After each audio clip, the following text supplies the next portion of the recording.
way too much of an open book for anyone who knows me. So I am running for school board, as everyone else is here. I've been attending school board meetings and school board committee meetings for over 4 years now. I have 2 children in the, who went through the district, K through 12. I've been a resident here for 20 years now, and been highly engaged with the community. I'm on the Tredyffrin Environmental Advisory Council, the Tredyffrin Historic Preservation Trust, the Chesapeake Civic Association, and the Tredyffrin Stormwater Task Force. So very busy. My favorite number is 42, and if anyone knows why, Hitchhiker's Guide to the Galaxy. Excellent, very good, sir. All right. So one of my favorite books. That's the interesting thing that no one knew about me before this evening. So I want to spend the next 2 minutes that I have left talking about myself directly. And I could talk. I've already talked to the group before. Most of you know that both of my children have disabilities. That they started, elementary school undiagnosed. Again, that's a story I've been telling over and over again, so I'm not going to actually go over that, which is odd since this is the community that would normally care about that the most. But again, people already know that about me. Instead, I want to talk about what differentiates me from a lot of your school board members, and that is that when a lot of things happen in school board, you have to evaluate. You have to evaluate the information that's coming into you. And continuously, the information that's coming to the school board is not complete, it is deceptive, and sometimes it's half-truth, sometimes it's a total lie. There's a huge amount of issues going on with the information coming to the school board.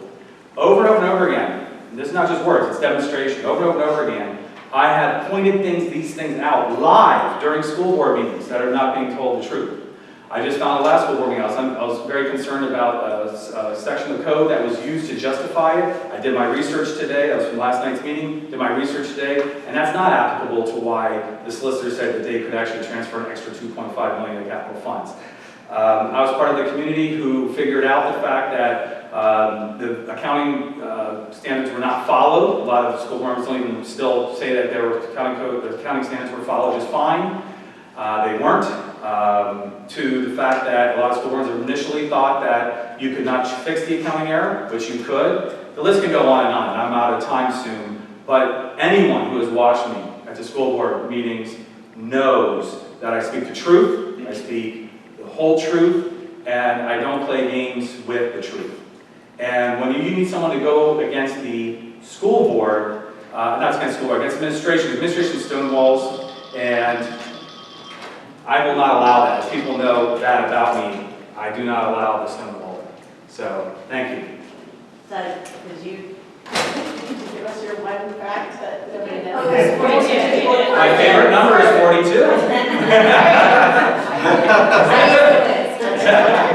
So long and things for all the fish, the whole thing. That's right, yes. All right. Don't get the towel. Okay, not sure about the fun fact.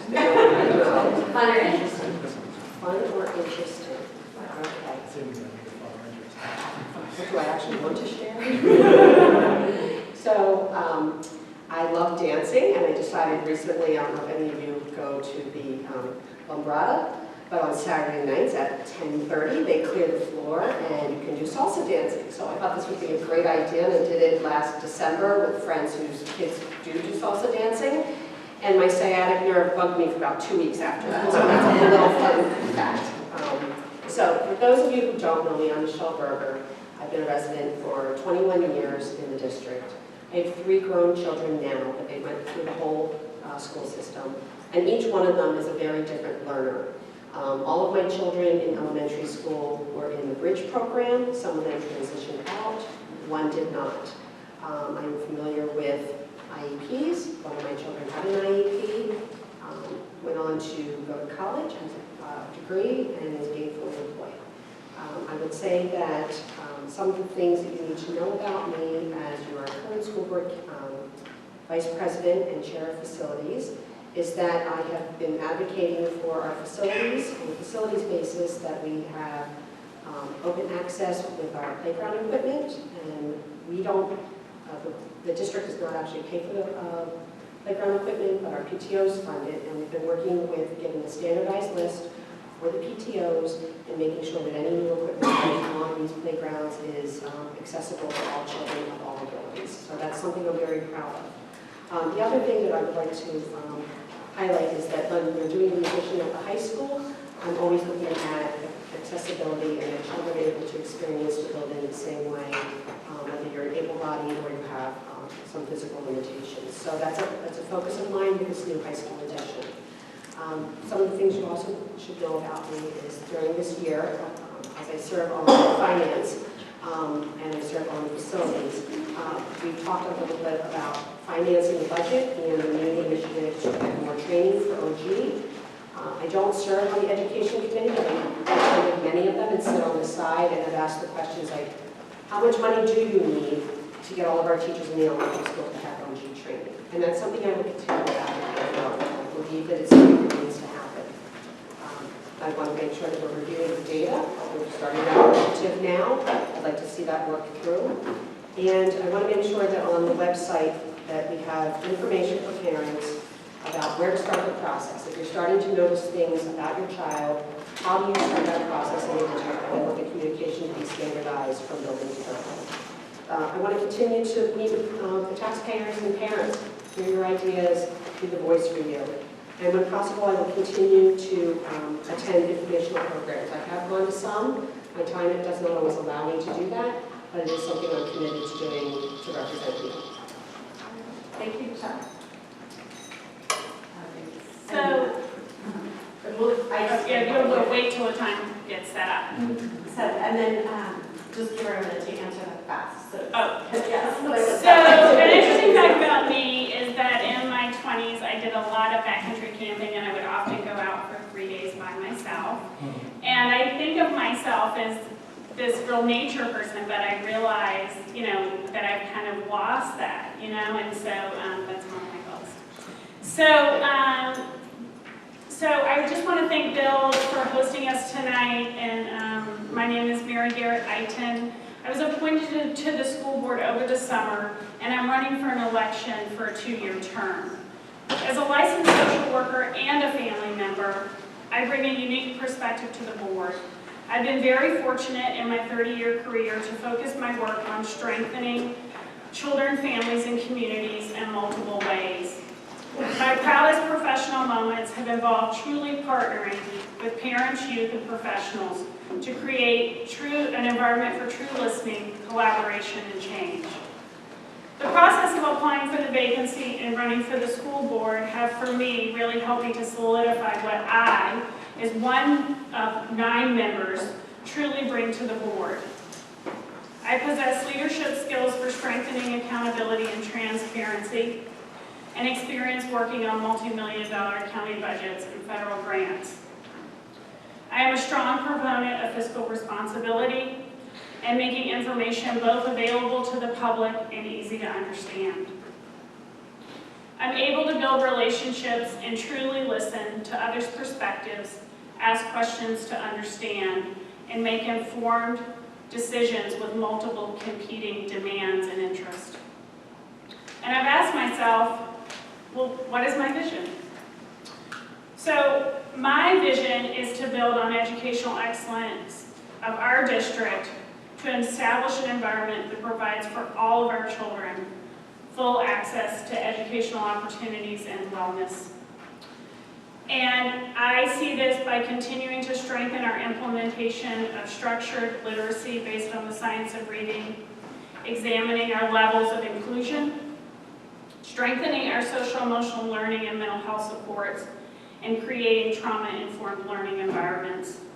I believe prevention and early intervention is key, and my whole personal experience and professional experience have told me that.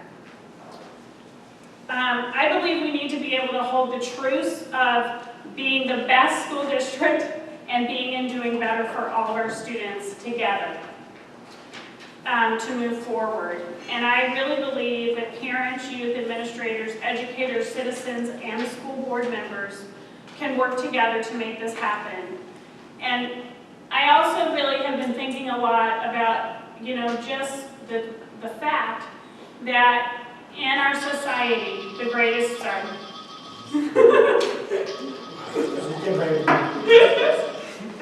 you want to just finish your sentence? Yeah, has been caused by, you know, people who have been impacted and parents and families working for change.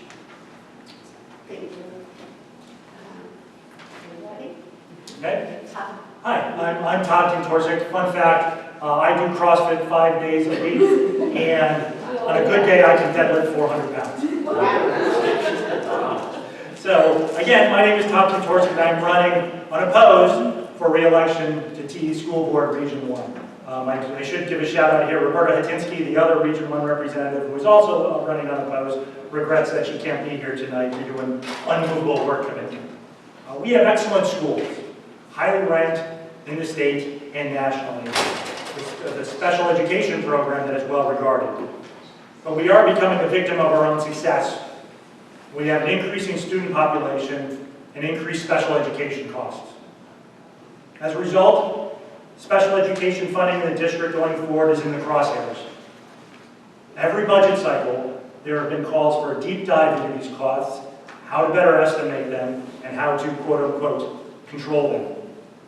While I agree that we need to do our best to estimate special education costs for planning purposes, I have concerns that the hyper-focus on these costs runs the risk of compromising the level of these services that are ultimately provided. If you keep telling the department that the variable costs are negatively affecting the finances of the district, eventually the message gets through, potentially to the detriment of the student. Serving over the past 4 years, the past 3 as finance chair, I have consistently made an effort to try and make sure that the district has sufficient financial resources to fund our special education programs despite these increased costs, so the commitment to special education is not questioned. I have advocated for what I believe were reasonable tax increases, even when those positions may have been unpopular with certain segments of the public. As a result, I have been able to vote yes on every budget, comfortable in the notion that the educational mission of the district will not be compromised. During my next term, I will continue to work with who's ever on the board, the public, and the administration to implement creative strategies to craft budgets that have minimum effect on our educational programs, including special education. With this approach, we can maintain the quality of our schools and maintain the ability to provide appropriate public education to all our students, no matter their need, even as the population rises, which will keep home values up and preserve Tiede as one of the best places to live in Pennsylvania. Do you want to yield the balance of your time? Only 30 seconds.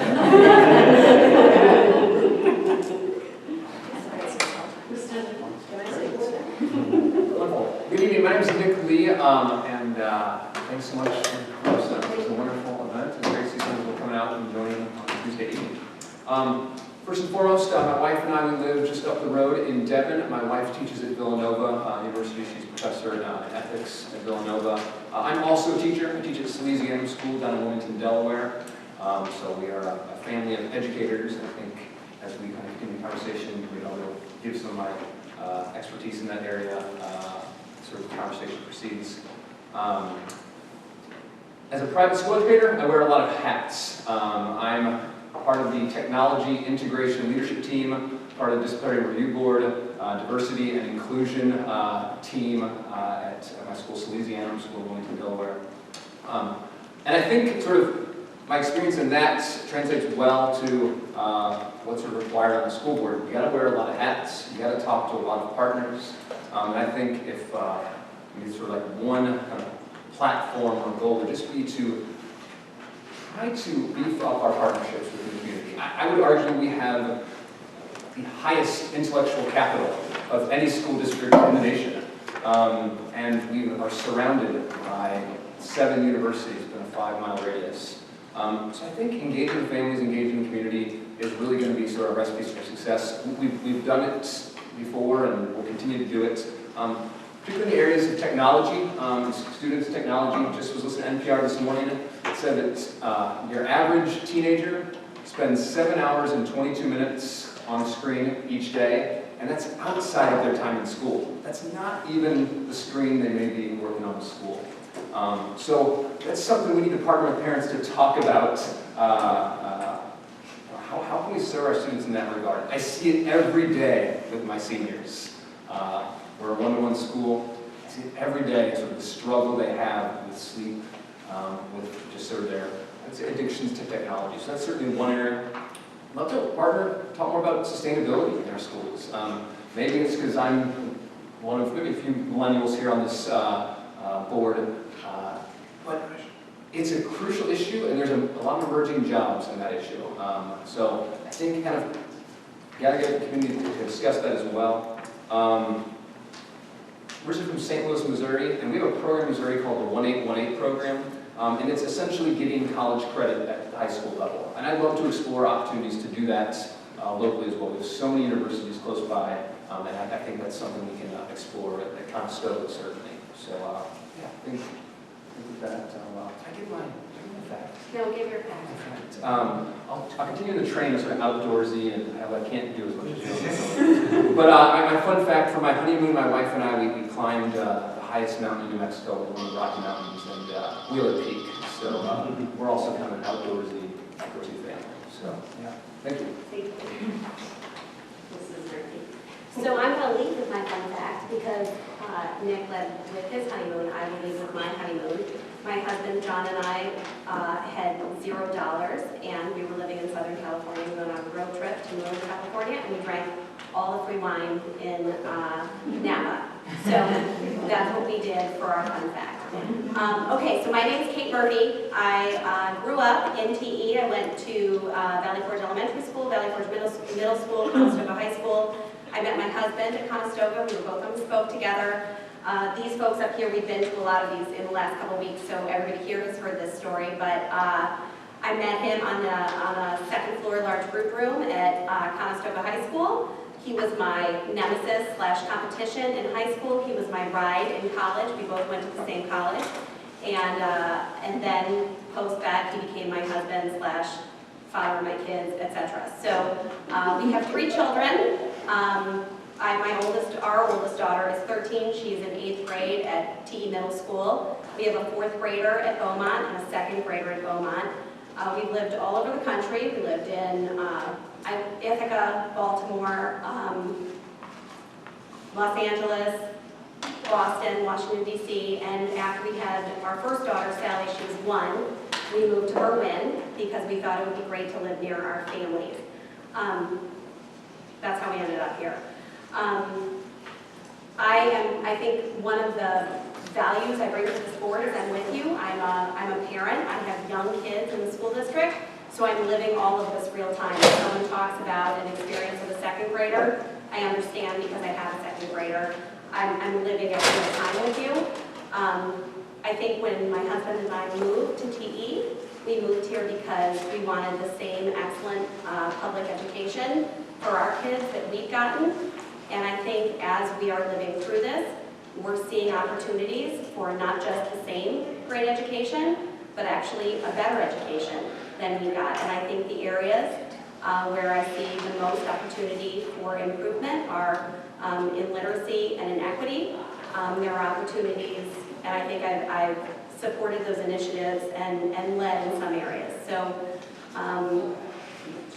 I'm running for re-election in Region 3. I don't have, I think I know most of you, I've met most of you, and I'm certainly willing to answer any questions, but I'm really happy to serve. I think I've learned a lot in my 4 years, and I am anxious to continue where I am, to just keep working at it and trying to do better for the kids and the families in this district. So I will yield my 9 seconds.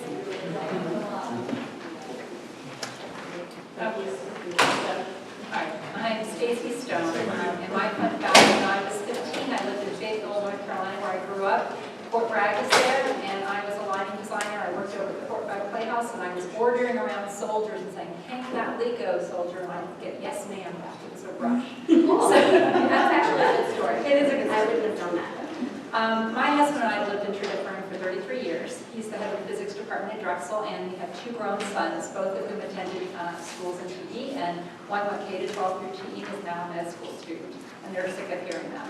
So, as an educator with more than 30 years of experience as a teacher, administrator, and supervisor, and consultant in public, private, and parochial schools, including 14 years in TE, I've taught people of almost every age, from hearing, I say hearing because I was originally taught to teach deaf kids, hearing 2-year-olds in a preschool in Illinois, where I was getting my master's degree, to students in every grade, K to 12, and all the way up through a 69-year-old man who was in one of my deaf adult literacy classes. So I have seen the whole age range. I'm used to fighting for the students like these when needed. So rather than talking about my platform, I'm going to tell you who I am through a couple of stories about 2 of those students. One was finishing up 1st grade when I started to teach him to decode using the Wilson reading system. It was a perfect match for this young man because his background knowledge, his comprehension, his vocabulary were all intact and strong. But as many of you know, the program is a great fit, but it does take some time. So the next fall, after this young man had qualified for the gifted support program in the summer, and we were at this IEP conference, his parents and I were the only ones who really knew him, because we had a new teacher, or a new principal, a new guidance counselor, and he had a new teacher. The other experts in the room were telling the parents that, well, this young man couldn't handle the challenge program, and I was saying, but no, you've got to understand, this young man knows he's struggling in reading, and it's affecting him. We are going to lose him. He needs this challenge. So they agreed, and he went into the challenge program where he excelled, and by the end of elementary school, he was back in regular ed reading. So I was very proud of that. The other student I started working with when she was a little older, she was also really bright. She knew she was behind in reading, was becoming increasingly withdrawn, so I argued that she should be in a reading group in regular education with her regular education peers, using recorded text from Recording for the Blind and Dyslexic, where I used to actually be a staff member and was on the board. And the regular education teacher, the parents agreed. We didn't have to mention it to the administrators. So she started sharing her insights and perspectives in reading groups. The other kids saw her for the bright, capable person she was, and it improved her self-esteem, and she thrived. She later came back this spring, voted for me in the primary after she graduated from nursing school. So those are 2 successes. I really want to keep fighting for kids as a school board member. Thank you. Great. Ed Sweeney? Hi, I'm Ed Sweeney, and my fun fact is that I often dress up for Halloween, go out with my daughter, right? She's going as Velma from Scooby-Doo, and she has a hoop skirt and a sweater and the big glasses, and she has a haircut that bows under, and in the past I've been Frankenstein, with Kitty would do my face painting, you know, and basically, unfortunately, she didn't get it all right. So basically, people were trying to figure out what I was when I was going door to door for that occasion. I got home late from work, and she didn't really have time to do the whole thing. What I'd like to say to you is that it's been a real honor to serve as a board member for the last 4 years. It hasn't always been easy. It's been challenging, and there are challenges. But what I would like to emphasize is we have a great school district, right? It's quality, right? And our aim is to improve the reputation of that school district. For instance, the Conestoga expansion, right? I highly endorse, and gradual addition of air conditioners to the elementary schools. But one thing I think, you know, when you come to an election, you talk about, you know, how to improve. It's not about the past, right? It's about the future, right? And as a lawyer who fights for individuals, right, every day against big companies and insurance companies, and somebody who's been involved in 25 years in community service, right, and experiencing, you know, how people do things, right, to get the reforms that are necessary. That's what I bring to the table, right? And if you see votes on transparency or on reform in areas where I think that the administration can improve, I think they're usually coming from me, and there's a coalition of people who tend to, more or less support it, right? And I take some guidance from some of those people because I think their hearts are in the right place. My gravitation into the issue of everybody reads TE and literacy was started at my parish hall, right? When Kelly McHugh introduced me to one of the members of TE, and that sort of got me involved in this issue. But then, later when Kate and Michele and Tina and Heather started coming to me, that really, solidified, what I thought was, a reason why this is a good idea. Thank you. Tiede? Oh, wait. Did you give us your fun fact? He did. No, I guess it wasn't that funny. Do have pictures, by the way. We want to see pictures. Yes. Hi, I'm Sue Tiede, and I'm running in Region 3 for the 4-year position. My fun fact is I love hardware stores. Smaller the better. I've been involved in public education my entire life. I was educated in public schools as a child. I was the first person in my family on either side to go to college, and I attended a state university. I have a bachelor's degree in elementary education and a master's degree in special ed. And I have graduate certifications in school counseling and principalship as well. I began my career as a teacher in New York State where I lived, and I worked as a school counselor and principal in Perkiomen Valley once we moved to Pennsylvania. I spent 14 years working in the TE school district. I was the principal of Devon Elementary for 7 years, and then worked at the district level as the director of personnel. I believe that strong public schools are foundational to our country and to our community. One of the most rewarding things for me during this run for the school board has been that I've reconnected with some of the families that I knew when I was the principal at Devon Elementary. One day I knocked on a door while canvassing, and a very surprised young man answered, and it turned out to be a former Devon student. He happily told me how he had just graduated from the University of Wisconsin. This young man, once a very active little first grader who liked recess a whole lot more than reading, had completed a rigorous college education program and was ready to start his career. Another day I had a conversation with a former Devon parent who reminisced with me about her daughter's complex learning needs. We had had many IEP meetings during her daughter's elementary years. The road was not always smooth, and there were many bumps on the way, but we continued to work together. This mom shared with me that not only had her daughter graduated from college, in June she had completed her master's in social work and graduated with honors. For me, these young people are what running for the school board is all about. During their years in TE, their community supported the district. They went to school in buildings that were expanded and reconfigured to meet the ever-changing school population. Responsible leadership at the board level and the administrative level hired and supported dedicated, highly qualified teachers to teach them. The teachers provided instruction that met their needs. Their parents worked with them and with the school so that they could reach their full potential. It has been a journey for them, but they are on their way now, equipped and ready to find their place in the world.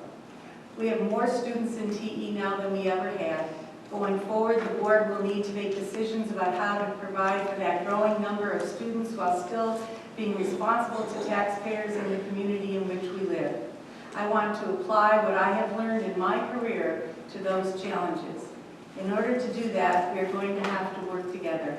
Our children deserve that of us. Thank you. Does anyone have a card? Do you have a card? Just hold it up in the air. Yes, so for the next set of questions, some questions are very specifically geared to current board members, but I think we give everybody an opportunity to weigh in if they choose to. So I'm not going to direct it to anybody. I'm just going to read the question and allow you to respond. Each of you will have up to 1 minute. well at that time or not. Wait, what did you say? Are you asking all of us the same questions? I'm going to read the questions. There were some questions that were directed to current board members Okay. only, but I would like to give everybody an opportunity Got to speak about it. Okay, Okay. may I ask a question? 8:27, Oh, at 8:27, we have to wrap up the question and Yes. answer period. So And that everybody everyone- gets 2 minutes. time for yours. Yes. You're gonna tell us who's like the order in which we answer? So we're going to start Oh, always with Left Todd. Left, right. Unless you prefer, we can do one question one way and the next question the That'd be other. great. Would that be better? All right, we'll do that. Okay, so for the first question, what do you believe are the challenges that parents of children with learning differences, and by learning differences I mean a student who is struggling in school, a student who may have an IEP, a student who's gifted and needs a different kind of support to succeed in school. What do you believe the challenges of parents of children with learning differences face in our school district? And how can you positively impact those challenges? I'll start with you, Doug, and we'll go the next. Sure. So as I mentioned at the beginning, I have 2 children with disabilities, and basically I actually went through the district. There was something definitely off. I asked them to evaluate them. They came back, well, they were actually in reading support, so they knew they needed reading support. But I knew something else was off, and I went through 3 rounds over 4 years, getting evaluations until finally I rejected their analysis that everything was fine. And that's whenever I got to talk to a psychiatrist who diagnosed my child, which ended up being my children because they had the same thing. Didn't realize at the time, ended up it came from me because that's how I diagnosed myself. And so the challenges went on a long time. But one of the biggest challenges I had having a child in the district was getting the district to figure out what the issue was so I could help my child with that issue. And that is a huge, and I've heard this from other parents as well, and I think we need to do a better job, not just trying to put kids in categories of special ed or not special ed, but trying to figure out what is the core things going on and we can address them. Thank you. Michele, do you want me, and if anybody wants me to repeat the question at any time, just tell So I me. just want to clarify before she starts the time. So you put, the question basically is what do I believe the challenges are for the parents, Right, and how would I impact it as a board member? and yeah, well, what are the challenges that parents of children with learning differences face in the school district? And how would you positively impact that? Okay. So I think there's a couple of things that are the challenges for parents. One is really knowing where to start, who to speak to, what the process is, and then what are your rights, and how would I impact that? So being a board member currently and hopefully in the future, I will advocate for the fact that we need to have a clear document that shows parents on our websites, both at the district level as well as the elementary school buildings and middle school buildings, as well as the high school actually, on each individual website, where to start, list of resources, who do you start with, what are the things to look for. And I think that's something, communication is a big part of it. Parents may already know something's a little off, but they don't know what to do or who to speak to. I think we need to standardize that across the district in every building so that parents are aware of how to start the process and then what that journey will be. I have a minute, right? Okay. So I would say, first of all, I have personal experience with a child who's gone through all of it. But that's not really the most important part. So I agree with Michele that the more information we can provide is super important. And what I think that should look like is, the forms of how to start how to request a multidisciplinary team evaluation. And I've helped many parents do that in the past. What does a good team meeting look like, right? How to get data for your kids, and I think that's something we really need to strengthen, right? The access to the data, and make it meaningful data and easy to understand. So I think that I really believe in making that information clear and accessible. And I also believe there's trainings that we can do also. Thank you. Todd? Okay, so I'll echo a little bit of what folks have said, and try to talk about what I think the board can do to help those things. A couple of things first are sort of navigating the process and knowing what resources are available. That's a challenge for parents. And as the board, I think that the best thing we can do is make sure that the administration is providing information on those resources and working collaboratively with organizations like BUILD to make sure that that information gets disseminated. And we as a board can also make sure that there are avenues, either on our website or through other communications, that make sure that parents are aware of those. The last one is, and I'll echo what I said in the outset, making sure that those resources are available from a financial standpoint. And the way that we can do that as a board is providing for reasonable budgets that allow for the district to provide those services. Great question. So this is a topic near and dear to my wife and I's heart. My wife is actually going to be teaching the ethics of disability course at Villanova this coming spring. It's something she's launching. We actually met and work with the LARSH communities, which are homes for those with intellectual and physical disabilities. So it's something that's very close to our family. Just to kind of echo, I think certainly talk about like what are the rights, what are the resources that are available in terms of communicating that with parents. And I guess what I've found in working with children, whether it's gifted or they have reading disability, particularly because literature is my background, it's helping them find community members and other families that have gone through this or sort of working with their kids through this before. So I think that's going to be sort of a key. So it's not just in the hands of the school, but I think it's also in the hands of us parents working together kind of in a collaborative sense. So I think an event like this, organization like BUILD, is sort of a perfect model for that. But what are the sort of models for other gifted children, other children with different disabilities, physical, intellectual? So I think kind of having that community collaborative approach is certainly the way to go. Thank you. Okay. Okay, so I would say that for me, one of the struggles that I've sort of observed from the parents and from the community members is that the district tends to keep parents at arm's length with regard to decision making when it comes to the children in the district. And I think our teachers are very well intentioned and our parents want what's best for their kids. And I think ways that the board can help with that is by being really explicit with regard to the scope and sequence of the tests and the way the decisions are being made with regard to the kids. I think parents come to the schools and say, how are you making these decisions? And it seems very ad hoc. And I think the district can do a much better job being explicit about the way it's making decisions for the kids. I also think decision trees with regard to assessments could be helpful for parents. If this, then this. It would help me, certainly as a parent, if I knew what the next step was for my kid based on the result of a particular assessment. It shouldn't be a mystery.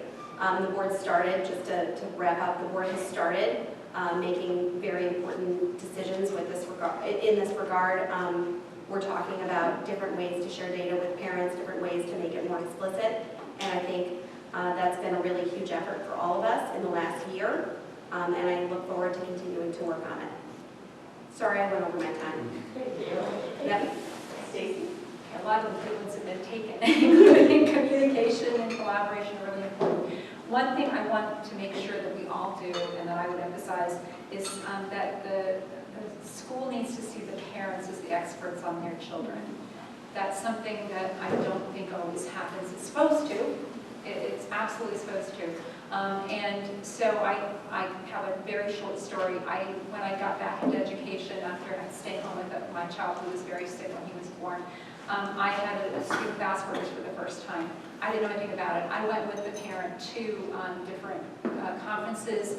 She gave me materials. I read them. We truly collaborated. She was the expert on her child at that point. I had to become an expert on her child's needs. And I think that kind of working together is crucial. So that's what I would advocate for if I'm on the board. Thank you. Okay. As I said in my opening, I think that we have to work on the district's weak spots. And I would agree with Kate that one area is partnering with parents. I don't see in why we could not have a literacy committee based on the format of the diversity committee. And I have real questions why we couldn't have provided that, right? My job is to listen to what people say to me, members of the community, members of my fellow board members, look to what's good in their similar ways of looking at things, try to unite them, right, behind a common goal, and call a vote, right? Try to get needed reform, right? And basically, I think that's what I bring to the board, and I'm not going to know as much as other people, but basically, I'm more of a mechanic trying to get the right thing done. Thank you. Thank you. I think that no parent expects that their child, when they're just born, will someday need an IEP, and they'll have some difficulty in learning, and that's a hard thing. And I think as a school, we have to be sure that we understand that, because the parent is seeing their child from their perspective, and the school sees the child as well. I think that the most important thing we do is work together. It's not been my experience that we help parents at arm's length. In fact, one of the children that I talked about in my opening statement, that's what her mom and I were reminiscing about, how many meetings we've had. I think one of the things we can do better as a district is to make sure that parents understand how critical they are to the IEP process, that it is a partnership between home and school, and that no question's too small, and that there can be meetings when the parents need those meetings. Thank you. Thank you. All right, so the next question is a little bit long, so I'm going to read it, and if you need me to read it, reread it, I will reread it. Special ed excellence and efficient management of these programs is critical. 2 years ago, the administration of the district made an accounting error with these costs. The district now has to refile 2 years of state financial disclosure forms. The board was told that district auditors were informed of the error in 2017. The auditors told the board on October 18th of 2019 that they did not know about the administration's error in 2017. How can you assure the public that this accounting deception will not happen again? I would not, well, I would just say that in a meeting recently, I know that Dr. Gusick said the person that made that error no longer works here, and it was a big error, and a very regrettable error, an error that came to light after the books had closed on the year, as I understand it. I have only the same information that you have as community members, but I think that the most important thing is that the forms were redone eventually, and that when they were redone, there was a time when the school board could take a larger tax increase, but they did not do that because of that error. They looked at the data as if the $1.2 million had been recorded in the correct year. I think that people make mistakes. That was a really difficult one, and it's regrettable that it happened. Yes. I have been one of the people on the board, and I thank those who have been with me on this, to try to call attention to this practical means. Revising policies and procedures. Kate did it in her policy committee. We revised the AFRs and directed them to revise the AFR. It was a 6-3 vote, brought the original motion and the proposal. We found out that to revise the numbers would not cost $70,000, would only cost $5,000 through my questioning. I sat down with members of the community and who are interested in financials, are good at financials, and we came up with a program of reform, which you can read on my website at sweeney.com. I don't have enough time to, but you've got to push on reform, and basically I have been doing it with other similarly situated and like-minded people on the board. Thank you. Stacy? Like Sue, I am not on the board right now, and I have been going to the meetings and have heard the same thing that the rest of the public has heard.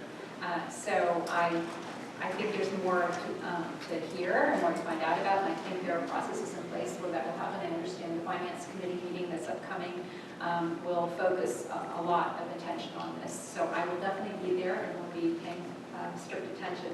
I think that the board has already done a couple of things that I would like to see continued and maybe strengthened, like reports from the special ed, Director of Special Education at Finance Committee meetings. However, it was sort of done like everything's okay. It was very, very vague. I want to see more specifics. When I was a supervisor at the Pennsylvania School for the Deaf, I tracked budgets. I had a multi-million-dollar budget that I was responsible for, and I tracked it very closely. So I want to see really close tracking. I want to see all these reforms in place to make sure this doesn't happen again. Thank you. Can you read your question again? Yes. We've gone through 3, and Special ed excellence and efficient management of these programs is critical. 2 years ago, the administration of the district made an accounting error with these costs. The district now has to refile 2 years of state financial disclosure forms. The board was told that the district auditors were informed of the error in 2017. The auditors told the board on October 18th of 2019 that they did not know about the administration's error in 2017. How can you assure the public that this accounting deception will not happen again? So, good question. What we were able to do in policy committee was make it such that, and I know this doesn't really speak to the essence of the issue in so much that this thing occurred and we didn't know about it then, but moving forward, should something like this occur again, we made changes in our policy such that if something like this occurs again, the superintendent is it is an essential part of his job function that he share this information with us in real time so we can make those decisions. The board actually wasn't made aware of this until, so it occurred in November, the decision was made by whoever in November of 17 and the board wasn't told until January of 19. And I think with this new policy in play, we will be told in real time. And I think at the very least, we'll be able to make better decisions because we'll have the information in real time. So that was something we did in policy. And I think just being more aware of the special ed budgets moving forward every month will make us more able to make good decisions in that regard. Thank you. Thank you. I think just kind of start off and say it's tragic on two fronts. $1.2 million, because first off, that's money not going to our children. Secondly, it's not true. It's taxpayers' money. It's tragic. In addition to what Kate was talking about, fiscal real-time reporting, I think we need to just be really, really precise and digging and asking really good questions. In my prior job back in Missouri, did an audit with the Archdiocese of St. Louis, did an audit of some of their work, and a lot of it just comes down to really digging and asking questions in different ways and trying to kind of get to the bottom of it. So, yeah, that's... Yeah. Thank you. Okay, so I disagree with about 4 premises in that question, but I only have a minute. I'm happy to talk with people outside of this meeting to perhaps shed some more light on this. But in terms of a couple of other clarifications, it is clear that the $1.2 million, there's never been a question that those $1.2 million were actually incurred by the district for the benefit of students. They were incurred by the CCIU and they were invoiced to the district. So there's no question, there's been no money lost. This has been the most scrutinized accounting entry, I think, in the history of the district at this point. So my concern, and I'll reiterate it again, and I agree that we need to continue to keep track of special education as a cost center, but I don't want the hyper-focus on this to somehow shift the administration's focus from the student to, am I reporting something, am I keeping within budget, am I going to get excoriated in a public board meeting because I somehow decided that this student deserves something else as opposed to what we might fit in the budget later on. Thank you. Mary Kay. So I came onto the board when this happened and really followed it and had, learned a lot. And we voted to do what we could legally do in terms of amending the annual financial statements, the AFRs and the financial statements. I think we've already talked about changes in how we track special education cost and policy. I think we're looking at other budget processes. Act 1 budget processes without an earned income tax. We are looking at receiving an award in financial school district accounting and excellence, and I would really like for more information to be public to the community, kind of like Great Valley does in their report. I disagree with the characterization of the letter from October 16th because until we talk to the auditor and they answer the questions, we don't know. Thank you. Michele?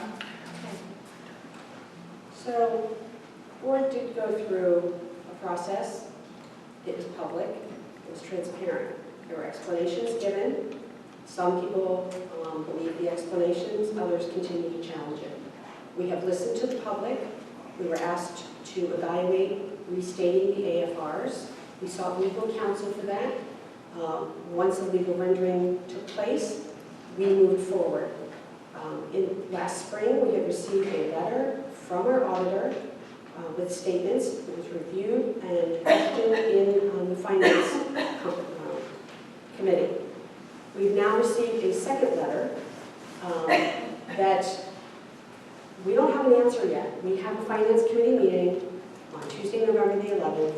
The auditor will be there because he will be presenting the 18-19 audit. And we have questions to ask, and we will continue to do that. I want to say one other thing. When this came out, Kate did do a good job in policy to change a policy for having the superintendent report expenditures that are $200,000 or more. The other thing that we advocated for was having a monthly update from special education from Chris Grappi, so that we are aware and he is better aware of where the expenses are tracking. So those are two safeguards that we put in place. We will continue to have oversight and question and make sure that we understand where our expenses are. Thank you. Todd? My opening statement, I talked about the truth and how important the truth is. The problem is sometimes getting the truth out of administration is incredibly difficult. The accounting error is not the problem. Accounting errors happen all the time. The problem is that the business manager and the superintendent decided not to tell the board about a $1.3 million accounting error. How do you not do that? Here's what's worse. After he didn't tell them, the numbers are so large, people were noticing why did this come. What happened is the money got accounted for in the next year. Not the year supposed to, the next year. So then whenever they looked at the numbers for that year, this is special ed money, by the way, people go, why is the special ed so low? Instead of telling the truth, oh, we accounted for the money next year, the business manager answered, oh, they came in lower, the expenses came in lower than expected. That was not the truth. On your watch. Then, the following year, again, you move the money over, now it's going to be larger than expected. So then the question became, why is it larger than expected? Instead of telling the truth, because we spent money, oh, the expenses came in higher than expected. You need to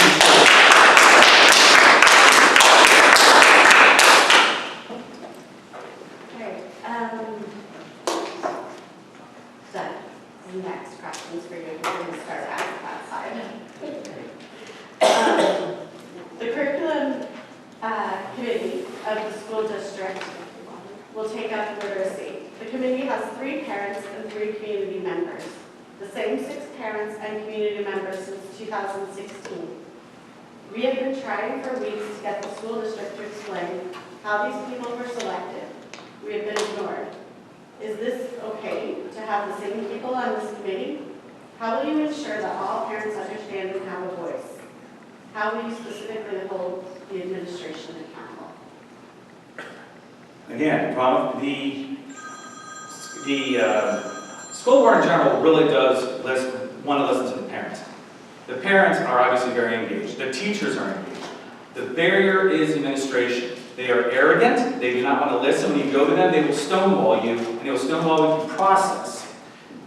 So, one, having this whole idea of having administration control this literacy committee is horrible. I'll tell you why. One quick thing that you guys might not know. Regulation 4022 does not allow teachers to voice any opinion that goes against the stated curriculum or anything else with the district, anything negative, totally is not allowed. Therefore, you can't have an open dialogue in that environment. So the whole thing is a fallacy. It has to be looked at, and there has to be found a way where parents and the teachers' administration can have a real open dialogue where you can ask questions and then they will answer them instead of them just giving presentations to you about how wonderful job that they do. I trust the parents more than anything else, and I don't just say it with words, I show it up with action every single time. Can you repeat the question, please? Sure. The curriculum committee of the school district will take up literacy. That committee has 3 parents and 3 community members. The same 6 parents and community members since 2016. We have been trying for weeks to get the school district to explain how these people were selected. We have been ignored. Is this okay to have the same people on this committee? How will you ensure that all parents understand and have a voice? How will you specifically hold the administration accountable? So, first of all, I will say a couple of things. We are currently going through a strategic planning process. I advocated for a representative from Bill as well as some other new members to be on that strategic planning process. That is separate from this committee. I recognize that.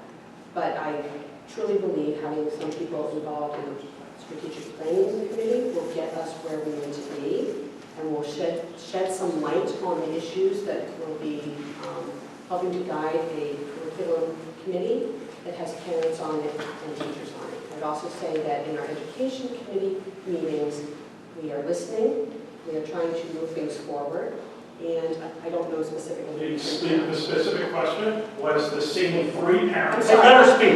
I'm sorry. I'm sorry that you're angry.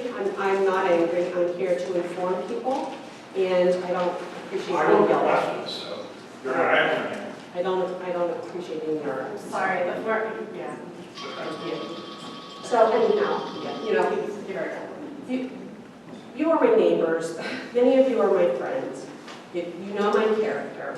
And I sit up here saying that I'm listening. I don't always get what I want. But I'm willing to look at compromises and ways to change things. It will be, I guarantee you, it will not be fast enough. It's never fast enough, right? We identify a problem, and what we want to do is to fix it immediately. But there are processes within public school systems that have to take place, and I'm willing to make sure and do the hard work to try and move the ball forward. I would love to make it go faster, believe me. Thank you. Mary Garrett?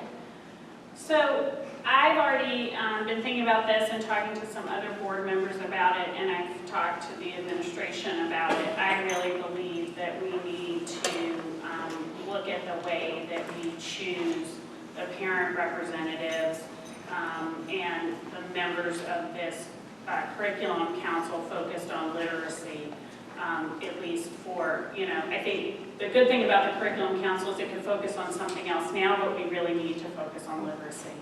Later, sorry. I am. So I'm really committed to having parents who have a meaningful experience on the committee, and I've been talking to other members about doing that. And I think you know, like with redistricting, people were chosen out of a hat who wanted to do it. Strategic planning, there's been picking of having built there. I think that there are ways that we can do this and that have happened in the past and that are meaningful.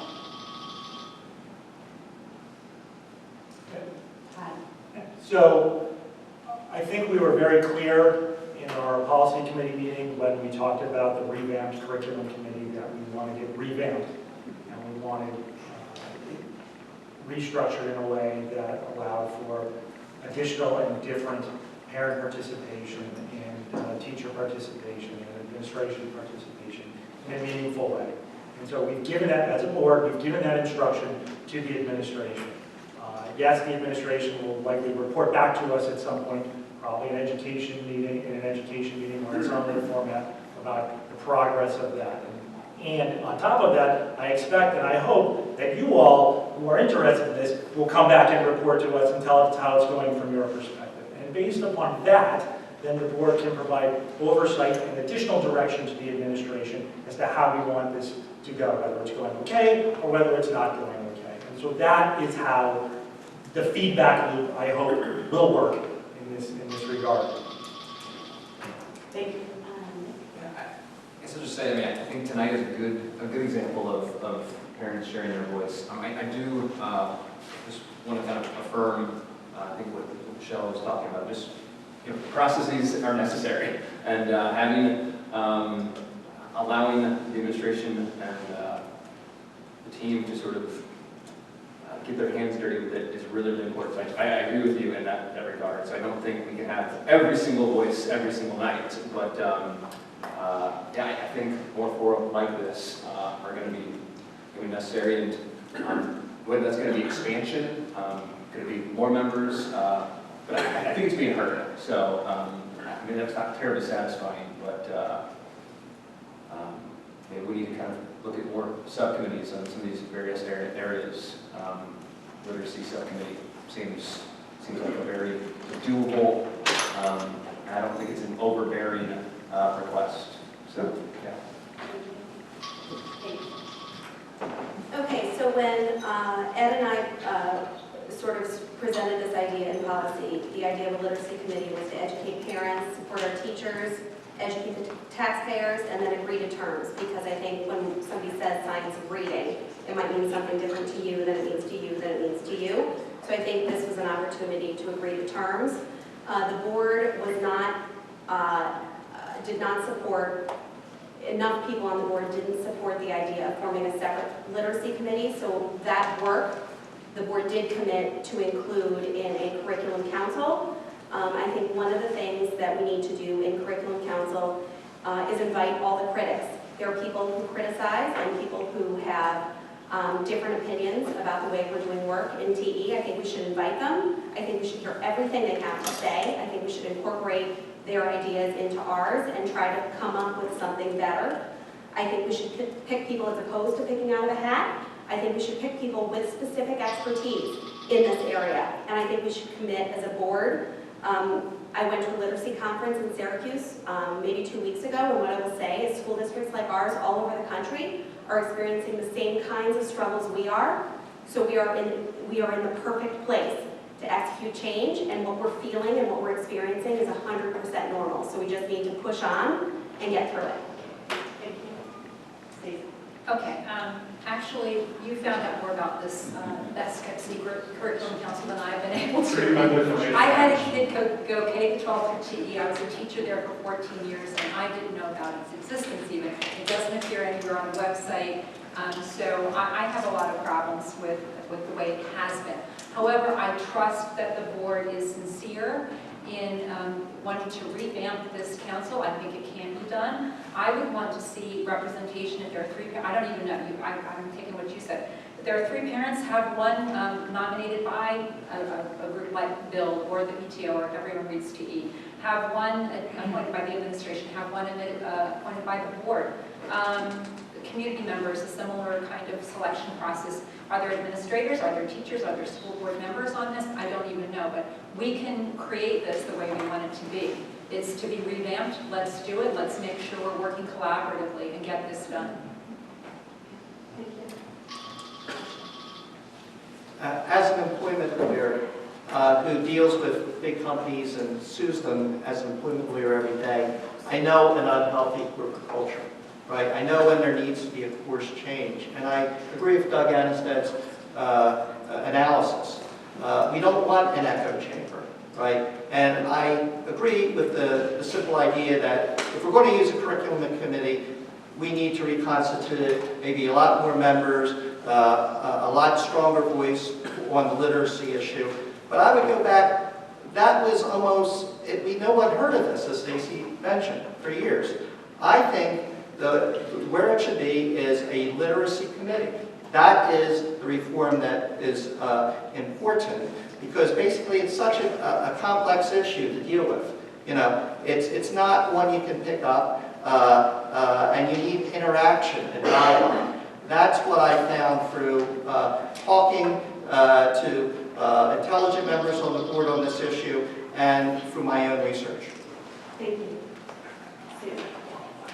I think that it's important to note that there is always a cyclical review of curriculum in the school district. It's a very healthy thing to do, and it's been done for many years, and has always been efficient and helpful in making sure that we have up to the newest research and things that are important in teaching reading, for instance, in our curriculum. Our curriculum is not just a book, but I think we have reading specialists, we have special ed teachers, we have principals and teachers that are all considered by the state of Pennsylvania to be highly qualified. And I think it's important to make sure that we keep in mind that the results we've gotten over the last few years are that, I think in 2019, 90% of our elementary readers were proficient above or above on the state test. That said, I think it's great to always look at the process of how others can be included in that process and add their expertise and their voices to the discussion. All right, for the next question, I'm going to start with you. The school board required the school district to have a member of Bill, TB, on the strategic planning committee of TE. The school district ignored this requirement until after much of the work had been done. They did this under your watch. Do you think this is okay, and what are you going to do about it? Can you read that again? The school board required the school district to have a member of BUILD on the strategic planning committee of TE. The school district ignored this requirement until after much of the work was done. They did this under your watch. Do you think this is okay? What are you going to do about it? I didn't write that question, but I was a board member on the strategic plan, and I can explain that the steering committee started meeting on June 3rd to craft the questions for the focus groups and to ascertain the success of the previous strategic plan. And all of the questions and all of the people who were interviewed as experts, et cetera, were decided upon, and all the work was done between a core group of people who, many of whom were already on the previous strategic plan. And I was not invited until last week, last Monday, when most of that work had been done. So I actually didn't ask that question, and I wouldn't have asked that question, but that's the background. And when did the school board ask In May. the administration? In May. I really wasn't done on my watch. I'm not on the board. But I don't understand that, I must say, if it was a directive that was clear. There's just been too much of these sort of things going on. I think we need to course correct, right? This, is not, it's not just finance, but when your numbers are not right, that shows a real problem with an organization, right? When your literacy people who have really emotional sort of family situations going on, that's a struggle. If you get to Conestoga and you can't read correctly, that's a tragedy for a family. You've got to be sympathetic to this issue. And I feel that what we've got to do is we've got to lay down the law. We've been trying to lay down the law, several of us, but we haven't been as effective as we could. We've got to get consensus. The community's got to be behind us, and we've got to, call votes, and those votes have to be good votes, right? The administration will get the signal once they know that the buck stops here. Thank you. Stacy? Okay, once again, like Sue, I'm not on board, so it wasn't done on my watch. However, it seems to me like I've been talking about the district goal setting process too, and our superintendent is rated on those goals. They've been very loosey-goosey. They've included very big statements. If a directive is given, I would expect that it would be followed, and I think the buck has to stop there. So going forward, we've asked, the board has asked, and the public, I have asked, that there be specific goals and objectives, that these be talked about in a public forum long before we're deciding upon goals. So starting like in the spring of 1 year before you're deciding on goals in the fall of next year, and use the previous year's goals to set new ones. I mean, progress on those goals to set new ones. Much like an IEP, it makes sense. So I would make sure that a metric like this is included in district goals, and if the administration is not following through on board directives, they need to be held accountable. Makes sense to me. Okay, so in 2018, we talked as a board about measurable goals. I think many of you were there for that conversation. I think 4 or 5 of us talked about measurable goals. The goal document that we were presented with in 2019, we had a week to review. Prior to its publication, goals were exactly the same as they were when we looked at them in 2018, just updated for the new calendar year. At the 2019 meeting, we were fortunate enough to be able to add success measures.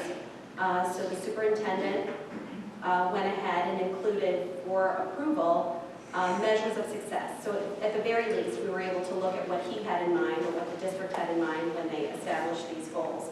So it's a small improvement, but it is an improvement. I would say one of the frustrations for me as a board member is that I find myself asking and asking and asking again and asking again. And I have a list, a running list of things that I need to have answered. And I just keep asking, and eventually I will get the answer. But it is, sometimes time reveals them, sometimes time doesn't, but I think it's important that we keep asking those questions. And that's been my experience.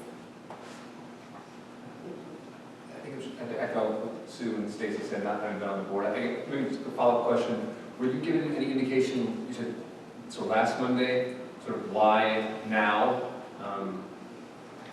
Okay. Just. Well, it was the onboard, right? It was an onboarding meeting. There were 3 new members, Yep. right, when you were onboarded? Yes. But I don't know why you were onboarded then as opposed to And in we June. definitely had been checking in as an Sure. organization since May Sure. to see when we would be. And I'm not sure why you were onboarded in October as opposed to in June.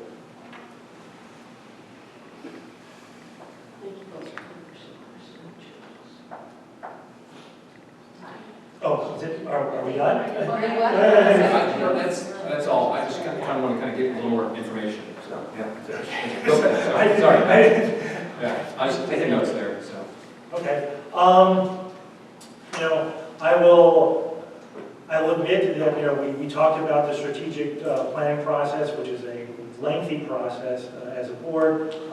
At some level, the board is actually kind of divorced from that process a bit purposefully, so that, I know that there's board observers, but there's an idea that the board, the strategic plan and the planning committee and the folks who are on it are going to be able to do that generically without board interference. And so if I don't have a ton of details on this, I apologize, but all I ask is that I appreciate that your folks may be, who are on board in June, may be a little frustrated about some of the work that has taken place already, but just be patient.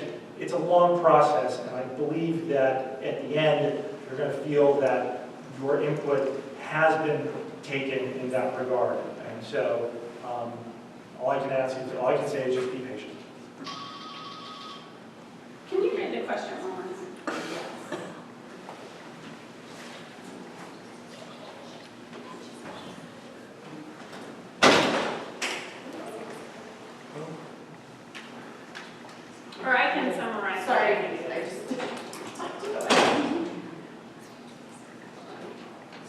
It's okay. It's, I'll ask what yeah. It's So about it's- not being included on the strategic So planning there was- until, I- not being onboarded in June and not being included until October. So Bill was invited to be, this is not my question Yeah. either, but Bill was invited to be a member of strategic planning.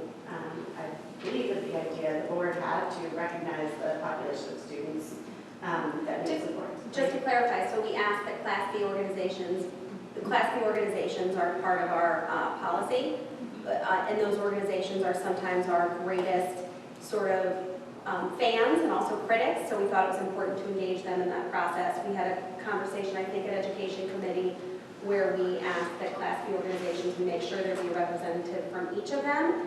I think Bill and maybe the African American Parents Association were the only two organizations that didn't already have members Right. on the strategic plan, and they were instructed, the administration was instructed to include those groups in the process. And that's started in May. And, and the steering committee was starting to meet already, and we were not told, our appointed member was Kate Mayer, and she was not invited to attend her first meeting until last week. And much of the work had already been done. So, I'm not shirking any kind of responsibility. I was not on the board when it originally happened. I believe that any meaningful engagement on a group involves setting it up, right?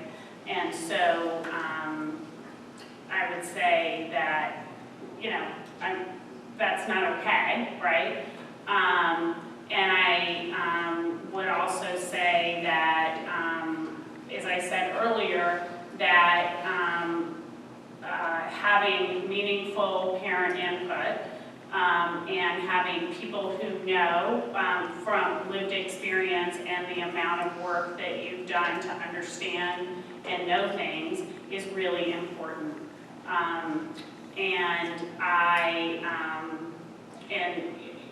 You know, I have historically, I was a community organizer. We organized to get things done in a school district. I've been on the other side of that. And you know, I wish that hadn't happened.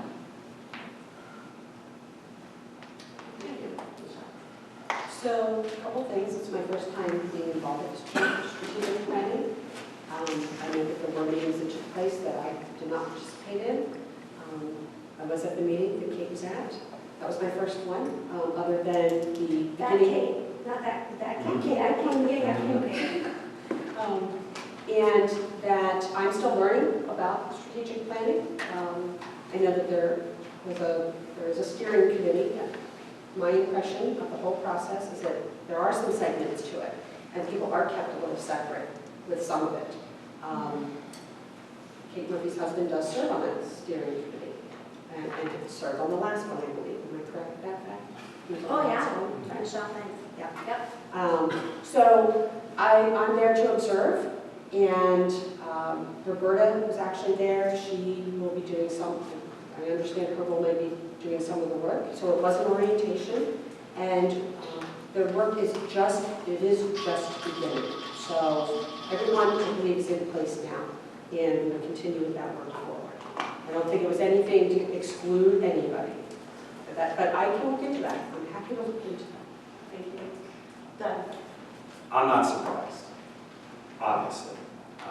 Ed brought up a good point that, you know, there's when you have this kind of organizational arrogance, you need to start looking at what's going on with the organization.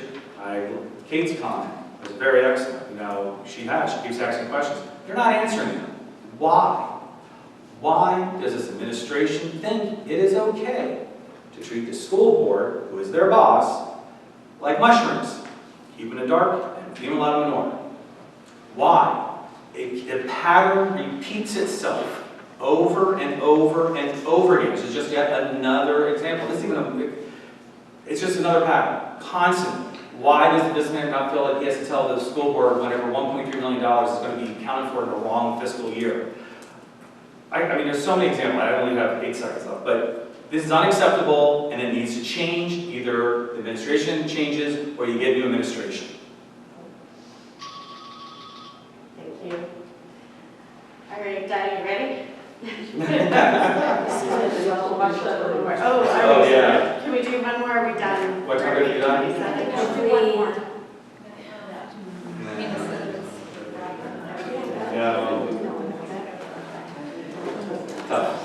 I would vote on one more question as opposed to wrap up because you can read, I mean, what are we going to say? Where we went to college? Right. You know, we can do one more question, but if everyone could give us a hand with getting the chairs, that would be so helpful because we have to be out here by 9. Good. Okay, great. Let's All go. right, let's do it. All right. We hear a lot about educational excellence, but not much about how we can be better. We have 20% of our kids in reading support, and I didn't write this question. And over 25% of kids are below basic in math, and over 10% of kids are basic or below basic in English language arts. And we have the 6th lowest growth scores in English language arts in Pennsylvania, out of 500 districts. How do you plan to make TE better? This is something that we focused on. Has to be, I mean, the administration has to be involved, the curriculum, the parents have to be involved, but really, the growth is always hard. Right at the top, it's always hard to get growth. I mean, that's just a fact. But some of the numbers are interesting. We have to find out what's causing this. Is it because of people moving into the area who might not have started with our district? You have to figure out what the problem is. You need to focus on coming up with plans on focusing on it. Literacy committee is like one example, but it's lots of examples like that. And then you have to execute it, and you have to keep track of it, and you have to figure out how to do it. It's hard to track because the state keeps changing how the PSSA is scored, so it's almost impossible for the district to compare year to year because they keep changing the milestones, keep changing the tests. But it is something that really does need to be looked at in order to keep the excellence of our district. If you don't keep them excellent at elementary school, it's going to hurt all the way through to the high school and what we can offer at the high school level. It's a big question to do in just a minute. A really big question to do in just a minute. So how do I plan to make TE better? So that 20% that we talk about, I attended the forum at St. Joe's. They have the pyramid to look at. I think that's where we might need to start, is looking at these pyramids. And the district did invest money this summer for a new computer programming system that will allow us to track some data. I think those are the beginning starting points, and we need to keep that going forward. We need to make sure that you have the foundation there, which is the training of the teachers, making sure they understand the data that they're looking at, and then how to give that information to the parents so we continue that partnership that we have within our district. And then we need to keep that momentum going, right? So we need to, again, invest some resources in all of that. Once we have that informational data that will help us looking at the state data, our local data, and seeing how we can guide this forward. Where are we weak? What do we need to focus on? Thank you. Mary Garrett? So one thing I would say is I really think that we have so many students that are kind of leaving our district for literacy support, and we have so many parents that are using tutors. And I just think we really need to be focused on how to improve the outcomes and keep our kids here in Tiede. So I believe that we need to continue our work in implementing structured literacy in the science of reading. We need to have available, in the way other districts do, like 5 years of PSSA data. I'm really just learning about PVAS, but how do we look at PVAS? How do we bring this to the Curriculum Council to really look at this in a meaningful way and create ways to show this data in the way that other districts do? And because of the social emotional impacts on our students, I think it's really critical. Thank you. Todd? So I'll echo a little bit what Doug said about the difficulty in improving in growth because of where we are currently. I'll also add with the 20% of kids who are in reading support, I believe that is because our district is a bit over-inclusive sometimes in terms of putting kids in reading support to making sure they succeed. And so I don't like hearing that used against us, but you know, it is what it is. And I will put our test scores in the district against anybody in the Commonwealth at this point. So in the main, we're doing well. But that doesn't mean we can't improve. Right? And we've done a lot of things on this board over the past 4 years to improve things, not just specifically on reading, but in the broad picture. As Michele pointed out, we've improved our data tracking system. And hopefully that will roll out to better communications with parents. We've also done things like a one-to-one laptop initiative, which we approved and folks on this board voted for and paid for.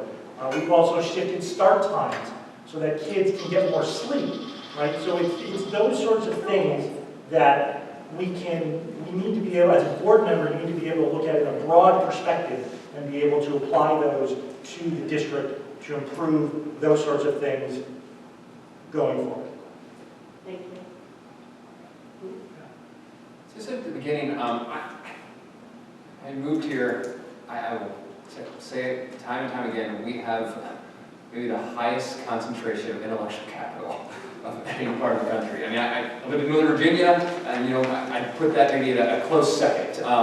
But we also have a high concentration of college students, and just to kind of get really practical on this, when I was doing my undergraduate at Vanderbilt University, we had programs where a large number of college students were doing reading support, math supports at local centers. I worked at a center called Martha O'Brien Center in Nashville, Tennessee. I think we really need to leverage our community members. And I would say, and everyone reads TE, sort of college level. Get these young men and women involved. Find another layer of reading support here at the library, other locations. But I think just on a practical level, engaging these 18 to 22-year-olds who are idealistic, who want to give back, who have time on their hands. I think that would be a great start. Thank you. Okay. So before I was on the school board, I used to run 2.5 marathons a year.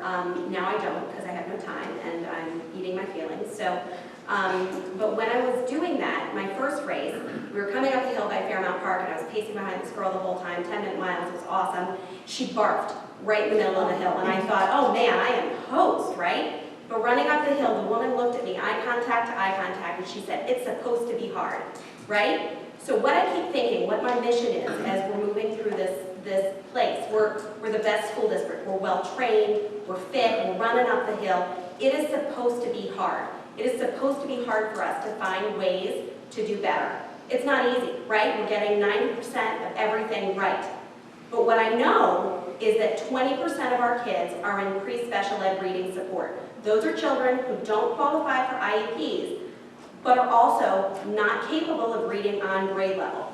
We can do better by those kids, and we need to figure out how to do it. We've started. We need to keep doing that. Okay, I want to piggyback on. And there are other areas. Yeah. That's where that's part. It's supposed to be hard. There are other areas. Sorry, and I hope we can do it without barking. And no barfing. That was just me. All of us, right? She barfed, not me. But it was demoralizing. All the same. Yeah. Okay. Well, building on a lot of what other people have said, we need data-driven decision-making, and a lot of the things that everyone reads to E, the initiatives you guys have started building, everyone reads to E, you guys are getting us on the right track, have gotten us on the right track, and thank you. So we hopefully will have better screening tools, we'll catch those kids earlier, we know how important early intervention is. Orton Gilligan training for all teachers in the K-2 range is crucial. We started it, we have to make sure it goes forward. As a teacher with more than 30 years of experience, I can tell you, it was always like, oh, we get on the bandwagon, we have a new program or a new initiative, and we do it for a couple of years, and then we throw it out the window, and now we're on to something else. No, you've got to stick with it, we've got to stick with it, we're on the right track. We've got to make sure that the district will get it done. And I know we can do that. We are one of the best, and we have the most engaged and talented parents out there. So together, working collaboratively, we can get this done. Thank you. Ed? I think think my job is not done, but it really is our job is not done. We know TE is great in many areas, right? We're the best. We have some of the best teachers. Recent study, merit semi-finalists, best in Pennsylvania. But one of the things I would say is, you know, call it demeanor, call it attitude, but I think the administration needs to work better and partner with parents. Some of the people on the board call it a communications problem. I'm a little bit more direct on what it is. Right? I think we need to course correct in that area. And when one of our stakeholders is delayed, I don't like to hear stories like that. Right? Yeah, we need to act like a professional community. Right? You need a level of trust between the administration, the parents, and the boards. And it's got to improve, and it's got to improve now. Thank you. I would go back to the results from this year in elementary school, where 91% of the children are proficient and above, and say that I think that that is a good start. And I think that there's not a teacher out there that doesn't want to get every child to proficient. I think that that is the goal. But I also know that children come to kindergarten, some of them reading on the 3rd grade level, and others not even knowing that in a book you turn the page to get to the next part of the story. They don't know their letters. And so there is a huge divergence in the children that come to us. Some of them don't speak English. Some of them have learning differences. They all take the test. So yes, our goal should be to move everybody forward. Even the children who are proficient, we should try to get them to advance. That's our goal. We want every child to do the very, very best that they can, and I think we need to work together to do that. It's a long journey, but I think we can do it. Thank you. All right, so I think we have time for everyone to do a 1-minute closing. Is that good for everybody? Sure. Sue, would you like to start? I think that I just want to thank you for listening to our thoughts tonight. I think we've heard a lot of opinions about how things are, and I can only go from my experience, where I just have to say I'm very proud to be running for a board in a school district where the people who are here are dedicated professionals. The children come to school ready to learn, and the community